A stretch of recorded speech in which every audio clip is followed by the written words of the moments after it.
사사기 4장. 사사 에훗이 죽으니 이스라엘 자손들은 여호와 앞에서 악을 행했다고 했습니다.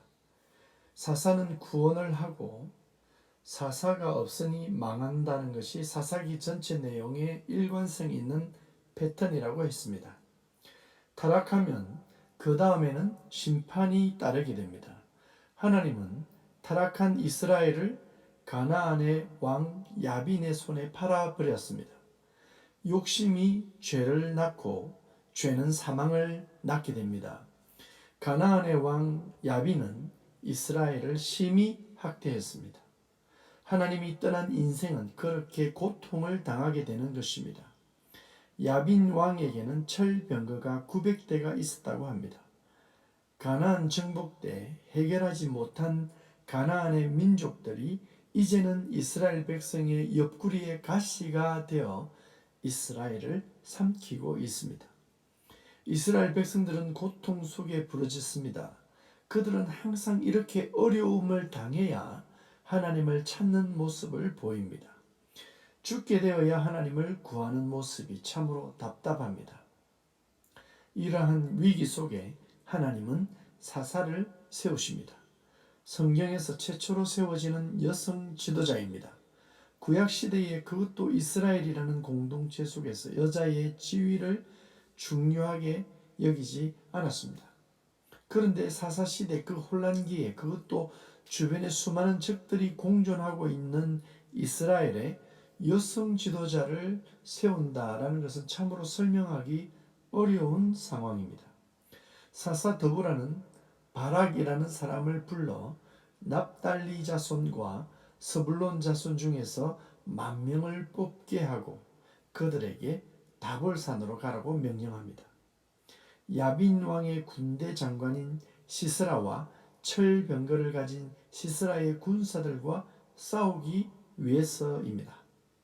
하나님은 바락과 그의 군사들에게 은혜를 주실 것입니다. 그런데 바락이 사사 드보라에게 당신이 가지 않으면 바락 자신도 전쟁에 나가지 않겠다라고 말합니다. 사사 드보라를 의지하는 모습을 보입니다. 하나님이 세우신 지도자이기에 그럴 것입니다. 이스라엘의 지도자 사사는 여자입니다. 여자는 전쟁과 어울리지 않습니다. 여자를 무시하는 것은 아닙니다. 그러나 고대 전투에서는 남자들이 싸우고 그 싸움을 지휘하는 자도 남자들입니다마는 사사기에서 갑자기 나타난 드보라는 어떠한 영적인 의미가 있기에 하나님이 여자를 사사로 세웠습니다. 여호수아에서 우리는 살펴보았습니다. 사실 이스라엘은 항상 하나님이 싸우시기 때문에 사사가 여자이거나 강한 용사이거나 관계없는 것입니다. 그리고 구원자의 모습은 연한 순으로 우리에게 다가오는 것이기도 합니다. 약한 모습으로 여인과 같이 연약한 모습으로 오시지만 큰 승리를 가져오는 모습으로 오신 것입니다. 예수님을 우리는 용사로 기억하지 않습니다. 그는 침뱉음을 당했고 매에 맞는 나약한 모습으로 오신 것입니다.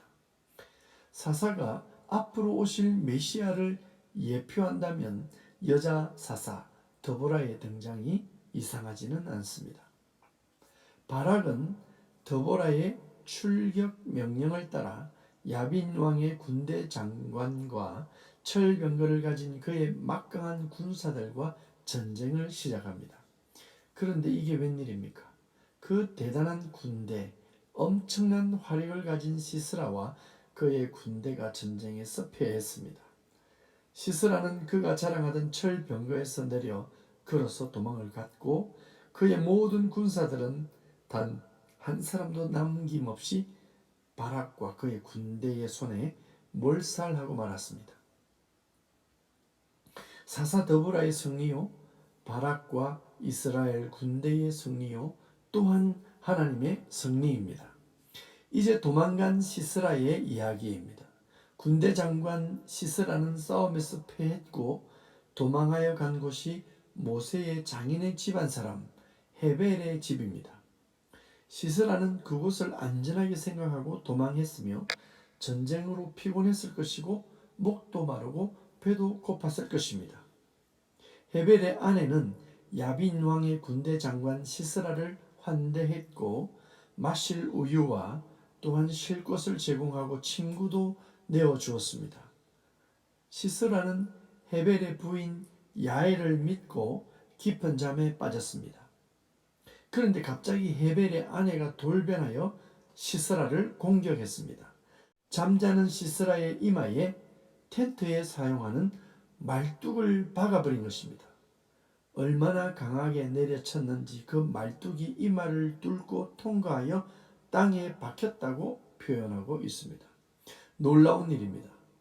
사사 드보라도 여자고 시스라를 죽인 야엘도 여자입니다. 사사기 4장은 여인들의 활약상을 드러내고 있습니다.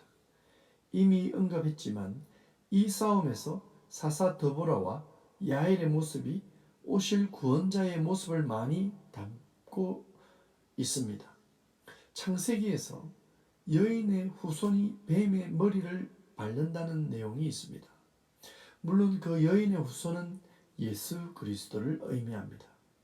그런데 예수 그리스도는 이 땅의 용사의 모습이나 힘있는 거인의 모습으로 오신 것이 아니라는 것입니다.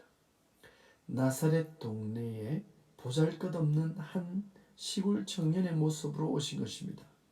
그리고 결국은 끌려가서 십자가에 처형되는 힘없고 용기 없는 나약한 모습으로 왔지만 그가 그 나약함으로 십자가에 달려 피 흘리며 결국 뱀의 머리를 박살낸 것입니다.